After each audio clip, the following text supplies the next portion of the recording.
Pulso económico que empezamos como siempre, echando la vista atrás a ver cómo le ha ido a nuestro IBEX 35. Hoy, gracias a los datos positivos de inflación en Estados Unidos, el índice recupera un 1,15%, cierra la sesión en 8.133,2, con algunos valores que avanzan bastante, caso de Solaria 8,48, aunque sea un valor pues un poco tobogán. Colonial 6,39 arriba, Fluidra, otro valor tobogán, 6,29 arriba. Por contra, en el lado de los que hoy tienen peor ejecutoria está la banca. En la banca, y no solo los que están pendientes del mercado español, sino también, ya lo verán, el Santander. En primer lugar, quien más cede terreno es CaixaBank, 2,57 abajo. En segundo lugar, el Banco Santander, 2,26 abajo. Y el tercero en caídas es el Banco Sabadell, 2,20 abajo. Y a continuación les vamos a adelantar algunos de los temas que van a ser protagonistas, estoy seguro, en esta mesa de análisis económico que mantenemos con los mejores expertos para que ustedes estén donde estén, eso da igual, no pierdan detalle. Tenemos que hablar de los datos de inflación del IPC, digamos, en Estados Unidos. 5 décimas de caída, 7,7 de promedio. Bueno, pues las medidas parece que empiezan a funcionar, aunque a un ritmo no como el que muchos quisieran. Eso coincide con informaciones del Banco Central Europeo, que dice que la inflación va a ser más elevada de lo esperado durante los próximos meses, de lo cual cabe deducir que va a haber más subidas de tipos. Y en segundo lugar hablaremos de Amazon, porque es la primera empresa cotizada del mundo en perder $1 billón en valor de mercado. Ha habido una combinación de efectos ahí, la inflación, las políticas monetarias, las revisiones decepcionantes de sus ganancias. Hecho cierto, pues que a lo mejor esto venía un poco infladito y ha perdido hasta la camisa en bolsa. Bien, les presento ya a nuestros invitados esta tarde-noche. Don Álvaro Climent, asesor independiente, muy buenas tardes y bienvenido. ¿Todo bien? Muchas gracias, un placer. Todo bien. Me alegra mucho. Don Joaquín Robles, analista de XTV, muy buenas tardes, bienvenido. Igualmente, muchas gracias. ¿Todo bien? Todo bien. Bueno, empiezo por usted. ¿Cómo ha visto la sesión? Favorecida por ese IPC, claro. Desde luego que sí, pensábamos que le iba a costar más tiempo al IBEX 35 superar esos 8.000 puntos, que es verdad que durante el primer tramo de año habían servido de soporte, pero ahora que estaban sirviendo de fuerte resistencia, pero ha sido ese dato de Estados Unidos, de IPC, ha caído 5 décimas respecto a la expectativa, 7,7, y empieza a dar pie a pensar a muchos inversores que los bancos centrales, especialmente la Reserva Federal, va a suavizar esas subidas de tipos. Don Álvaro. Contento por ver los mercados en verde, todos en verde. Los bonos también, un mercado que ha reaccionado inmediatamente, las caídas en los bonos alemán, español, americano. ¿Casi parece usted un ecologista? Casi parece un ecologista. Si es por esto, seré ecologista siempre y cuando los mercados se comporten así. Es una pena que en el caso español los bancos no hayan acompañado, porque el DAX ha subido prácticamente un 3%, el mercado español se ha quedado en 1,15% y el mercado tecnológico americano ya subía un 7%, el Dow Jones subía prácticamente un 4%, o sea que estábamos viendo una reacción de los mercados con muchas ganas. Vamos a profundizar en los datos de inflación de Estados Unidos. Han caído 5 décimas, 7,7, pero eso a nadie le puede parecer suficiente, ¿no? Bueno, no han caído, la inflación ha subido. Bueno. No nos equivoquemos que la tasa mensual ha subido tanto la general como la subyacente. Otra cosa es que en el acumulado 12 meses, en el interanual, estemos viendo una caída relativa en lo que es caer del 8% al 7,7% la general y la subyacente al 6,3%. Dicho eso, cuando analizas el componente que hay detrás, tienes una vivienda que está aportando el 50% de la subida, alimentos que siguen subiendo prácticamente un 10% y tienes todo el componente todavía energético de electricidad. Lo que ha aportado menos en negativo es el gas. Tenemos un impasse ahora mismo con el tema del gas, lo cual ha suavizado la subida, pero yo no levantaría las campanas al vuelo. Esto es un dato aislado en un momento determinado en donde toda la demanda y toda la aceleración económica se está empezando a plasmar. A partir de aquí veremos este invierno si realmente esta tendencia se confirma. Ojalá sea así. Joaquín Robles. Exactamente, estamos hablando de que la inflación todavía está 4 veces por encima del objetivo de la Reserva Federal, que es probable que tardemos todavía quizá 12 meses hasta verla en ese objetivo. Y, bueno, ahora lo que vemos es que a lo mejor la FED suaviza la postura, en vez de 75 puntos básicos sube 50, y es verdad que a lo mejor a mediados de 2023 los tipos se quedan en el 5%, pero estamos hablando de caídas de décimas. En el caso de que esto vuelva a repuntar, puede hacer volver a cambiar de opinión a la Reserva Federal y la volatilidad, igual que hoy ha sido al alza, pues será a la baja en los mercados. Vamos a relacionar eso con los anuncios que llegan sobre la inflación en Europa. El Banco Central Europeo ahora dice que la inflación va a ser más elevada de lo esperado. Muchos se lo decíamos hace mucho tiempo, pero bueno, en cualquier caso, predicen inflación elevada para los próximos meses y eso nos lleva a un escenario de continuar con los tipos subiendo en Europa. Bueno, es una de cal en Estados Unidos, una de arena por parte del BCE, ¿no? Son dos ciclos económicos distintos, cada uno tiene una inflación diferente y el BCE ha puesto hoy encima de la mesa que para mí yo creo que el BCE está haciendo una labor más educativa y didáctica ahora, preparando a los europeos para lo que puede ser la última parte del año y la primera parte del 2023. Es decir, es cierto que la inflación va a ser más persistente, no nos ha dicho cuánto tiempo, pero tanto la general como la subyacente y la energética se van a mantener altos, harán todo lo que tengan que hacer para subir los tipos de interés y controlar esa inflación al 2% en 2024 y evidentemente hay un aviso que ha dado que a mí es el que más me ha preocupado, es el hecho de que el crédito está cayendo en todas sus categorías, los bancos están endureciendo las condiciones crediticias y que vamos a ver claramente una desaceleración del crédito. Ya avisaron de lo que eran entidades no financieras, famoso shadow banking, que los estaban vigilando muy de cerca porque ahí puede haber una pequeña burbuja.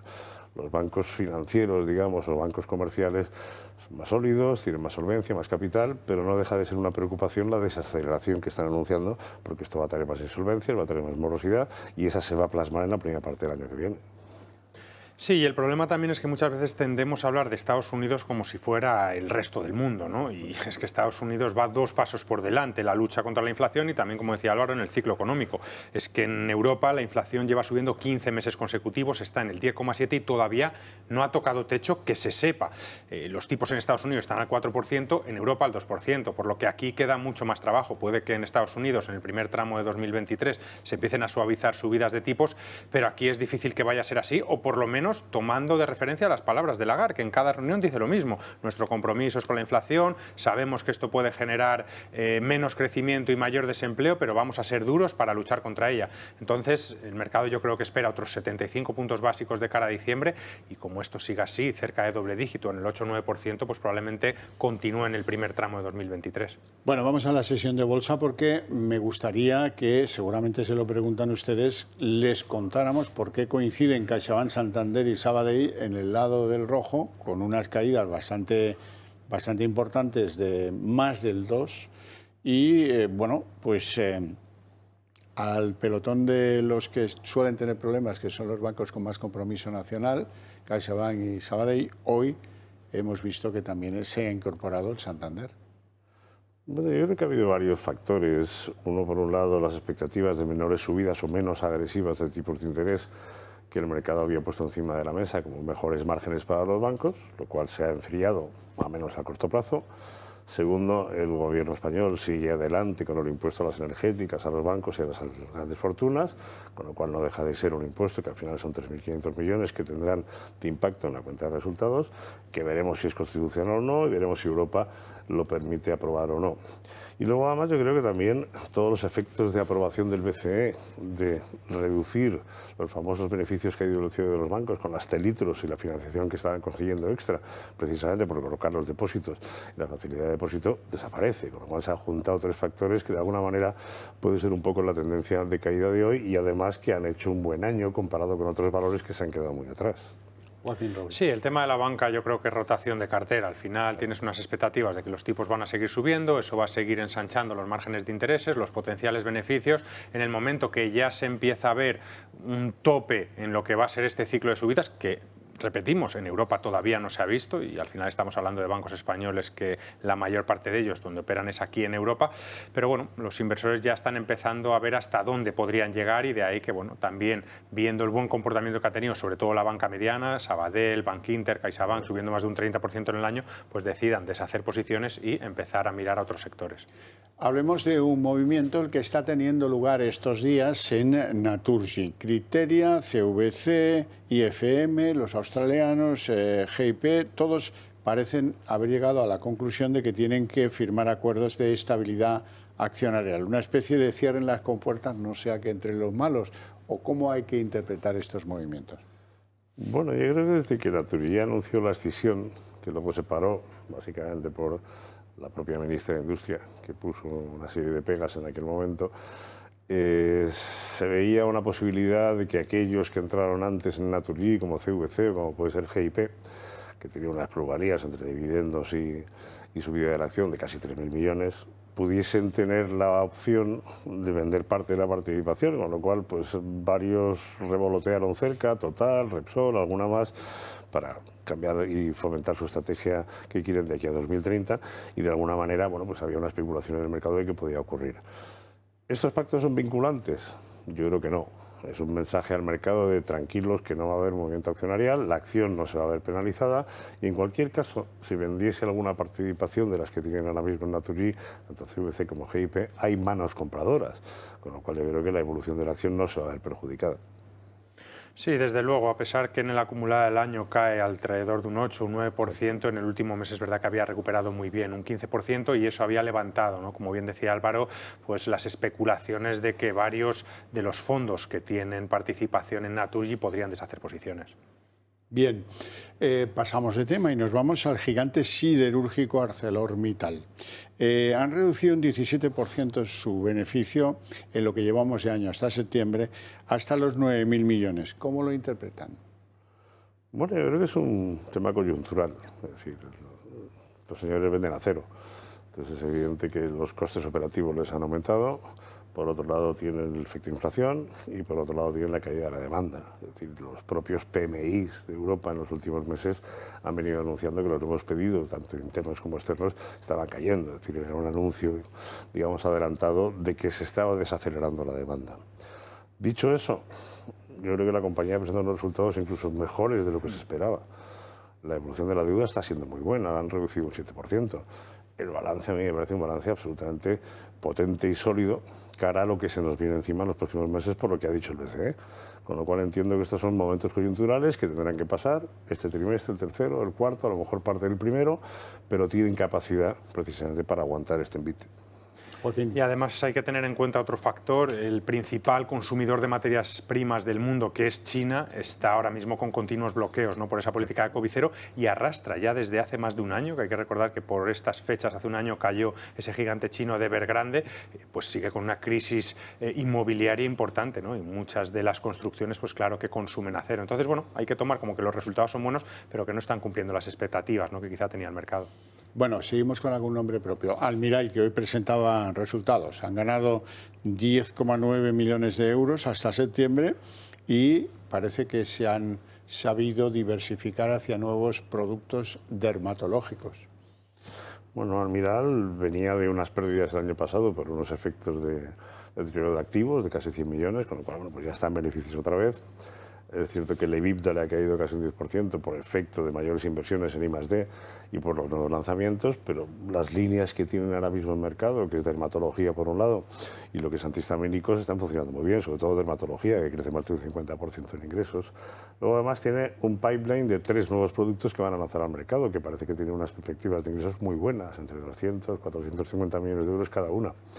No le está yendo bien en Estados Unidos, las ventas le han caído, y en Europa está funcionando relativamente bien. Con lo cual, a mí me parece que son los típicos valores que hay que estar muy atentos precisamente a que esos lanzamientos nuevos funcionen y que efectivamente la inversión que han puesto encima de la mesa al final sea rentable.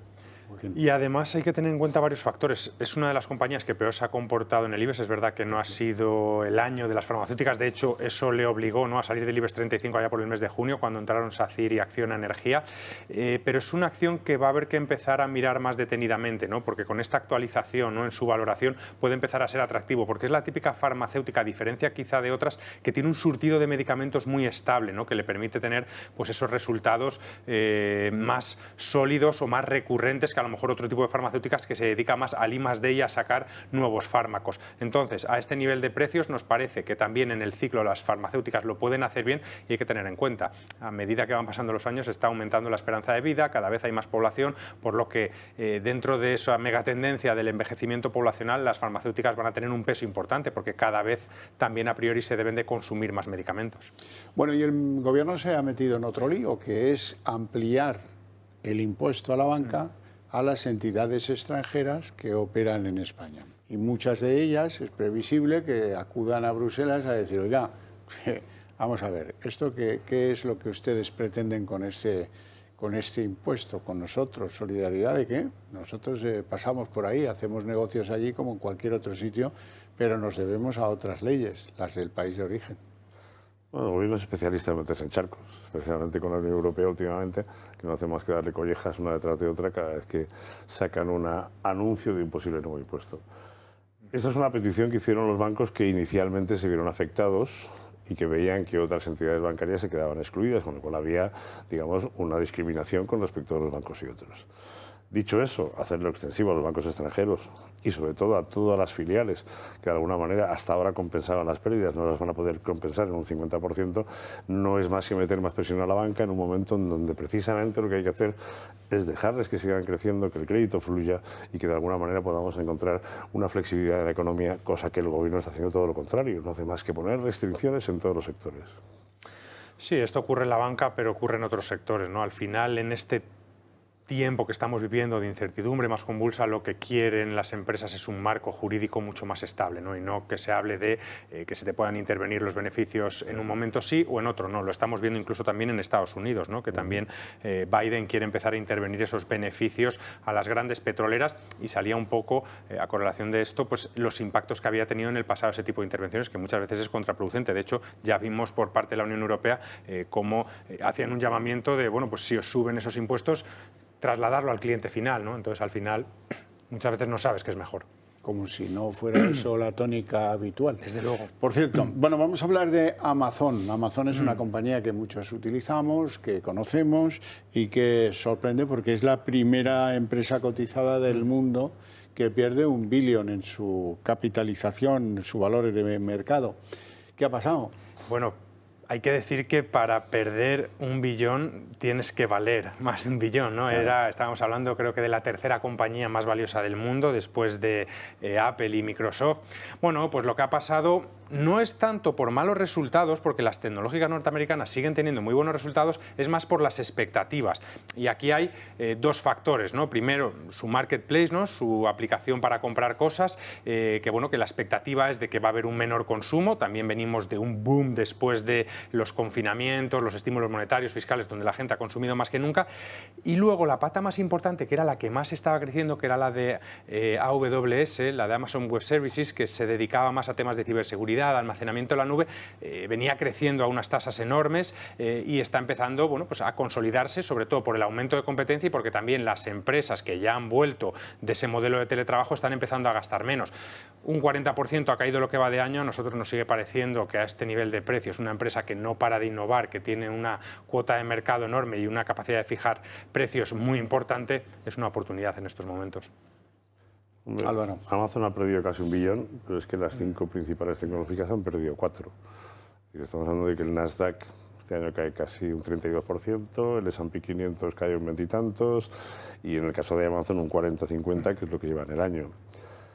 Les cae la venta online, es decir, la vuelta a la compra de tienda física también les está afectando en un negocio principal para ellos. Segundo, altos tipos de interés, lo cual son más costes financieros.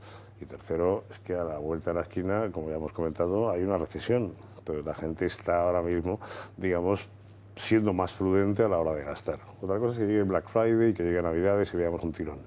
Pero que es evidente que estas compañías, además de que los inversores han hecho un cambio y una rotación, como comentábamos antes con los bancos, lo han hecho también en las compañías de crecimiento y especialmente tecnológicas, que son las que más han sufrido claramente con respecto al resto de los sectores. Entonces, esto tenderá a cambiar. Estoy completamente de acuerdo con Joaquín en que estas compañías innovan, crecen, tienen momentos coyunturales que son un poquito más peliagudos, pero al final son compañías que tienen un potencial de crecimiento que no tienen otros sectores. Vamos a hablar de criptomonedas, porque hay una que está pasándolo muy mal, FTX. Tiene un agujero de unos 8.000 millones. JP Morgan dice que, ojo, que esto puede haber una reacción en cadena en el sector. Y algunos que duermen temerosos de que pudiera haber pues un sobrevenido problema financiero, a lo mejor podría venir por el lado de la cripto. No pensamos, porque no está todavía tan relacionado, ¿no? Es verdad que están integradas dentro del sector financiero, pero todavía sigue siendo como un tipo de inversión aparte, ¿no? Para Sí, ya, pero inversores con mayor apetito por el riesgo. Pero en FTX ya sabes tú lo que hay ahí metido. Sí, ahí es una empresa que vale más de 26.000 millones, que no hay tantas en el IBEX 35, ¿no? Y es verdad que hay muchas de las principales empresas financieras que han metido dinero, que se pueden ver perjudicadas y que por eso probablemente no acabe quebrando la compañía y la acaben rescatando. Pero bueno, esto es un llamamiento también a todos los inversores minoristas, ¿no? A los inversores particulares que han estado invirtiendo en criptomonedas por esas altas rentabilidades que estaban ofreciendo y que están viendo como esa desregularización que al principio se veía como algo positivo, pues ahora puede ser algo muy negativo, porque desde el pasado miércoles en ese intermediario, que es uno de los mayores del mundo, están suspendidas las retiradas y eso también provoca el efecto contagio, que lo están sufriendo el resto de competidores. Álvaro, mira que lo hemos dicho veces aquí, no se metan en eso, no se metan en eso. Hasta la saciedad, es decir, las criptomonedas no tienen valor intrínseco y al final se mueven por flujos de mercado y por expectativas de los inversores en que es un producto que bueno, pues, ha tenido una evolución muy buena, pero también tiene estos sustos, ¿no? Es decir, FTX se ha caído un 90%, es decir, llegó a tener una valoración de 40.000 millones, decías tú 26.000, pues ahora está un 90% abajo. ¿Cuál es el problema? El problema, evidentemente, no va a tener un impacto, como bien dice Joaquín, que pueda ser un efecto bola de nieve en el resto del sector financiero, pero sí es cierto que para cubrir las garantías de los inversores que estaban invertidos tanto en Alameda como en FTX, tienen que vender otras posiciones que pueden ser de renta variable, pueden ser de renta fija para cubrir esas garantías y no quedarse con un problema si van a una insolvencia o a una bancarrota. Entonces es evidente que algo de efecto podrá tener en el resto de los mercados. Hoy salía ya a última hora que aparentemente varios fondos de los que están más o menos invertidos en las plataformas han salido al rescate de esta compañía y que van a poner pues entre 3 o 4 mil, 2.000, 3.000 millones para que puedan tener esa liquidez y solvencia que le permita seguir funcionando. Bueno, hoy terminamos hablando de Colonial porque recibes probablemente el influjo de ese giro de carteras al que mencionaba antes con respecto a las caídas de los bancos. ¿Cómo veis Colonial? A nosotros la verdad que las SOCIMIs sí que nos gustan mucho, tanto Colonial como Merlin Properties. No se han comportado tan bien durante este año y por momentos nos ha extrañado, ¿no? Porque al final uno cuando ve sus cuentas dice el 90% de su deuda, ahora que sube los tipos de interés, está a un tipo fijo. Luego, de todos los inmuebles que tienen, porque estas empresas se dedican a alquilar inmuebles, ya sean centros comerciales, hoteles o espacios de oficinas, tienen una tasa de ocupación del 94-96% y la mayoría de contratos ligados a la inflación. Entonces tienes una empresa que se creó después de la gran crisis, por lo que es solvente, tiene unos activos actualizados y que además se han revalorizado, tiene flujos constantes y puede pagar la deuda, nos parece que sigue teniendo mucho potencial de cara al futuro. Álvaro. Yo creo que las SOCIMIs siguen teniendo todavía el inversor pequeño sigue teniendo un desconocimiento todavía de lo que es una SOCIMI. En su momento, de hecho, en su día los bancos no podían comercializarlas porque tenían un efecto fiscal dentro de lo que es el pago de dividendos y lo que tienen que pagar para precisamente mantener unas condiciones fiscales mejores que otras. Pero hay que distinguir entre promotoras y hay que distinguir entre SOCIMIs que se dedican al alquiler y que además tienen una rotación de activos de 3 años, con lo cual son compañías que tienen una estabilidad de ingresos muy recurrente y que además están invertidas en muchos diferentes sectores, desde logística, residencial, hoteles y países. Con lo cual, si quieres estar en inmobiliario, es una opción muy buena y llevan cotizando con descuentos del 40% desde hace mucho tiempo. Con lo cual tú ves la valoración de activos que les hacen las compañías independientes y de repente dices que es que tienen un 50% de descuento. Como los bancos, que están cotizando 0,5, 0,6 veces valor en libros. Bueno, pues en algún momento estas compañías, el pequeño inversor, que al final mueve ese tipo de valores también, pues tendrá reflejo en las cotizaciones, pero bueno, a mí me parece una inversión muy, muy estable y muy segura. O sea, que os gustan las SOCIMIs, ha quedado claro, ¿no? Sí, desde luego que sí. Bueno, de todas maneras... Nos faltan SOCIMIs en el mercado, falta más, es más, deberían hacerlas extensivas al sector agrícola, que ahora no está incluido en el régimen de SOCIMIs. ¿Cómo sería eso? Eso sería que todas las tierras rústicas y agrícolas pudiesen montar un equipo de SOCIMIs en donde la explotación se la quedasen los gestores y pudiesen vender los activos a fondos de inversión, que permitiese crecer mucho más rápido en ese tipo de sectores del terciario que hasta ahora están bastante, digamos, perjudicados. ¿Qué ministro de Agricultura se ha perdido España?